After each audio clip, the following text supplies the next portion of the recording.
மீன் குழம்பு செய்கிறதுக்கு ஒரு எலுமிச்சை பழ அளவுக்கு புளியை ஊற வச்சு அந்த தண்ணியை கரைச்சி எடுத்துட்டு அது கூட ஒரு தக்காளியும் சேர்த்து கையை வச்சு நல்லா மசிச்சு விட்டுக்கலாம்.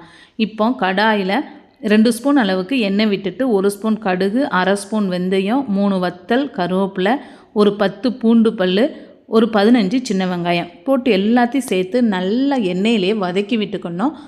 தேவையான அளவு உப்பும் போட்டுக்கலாம்.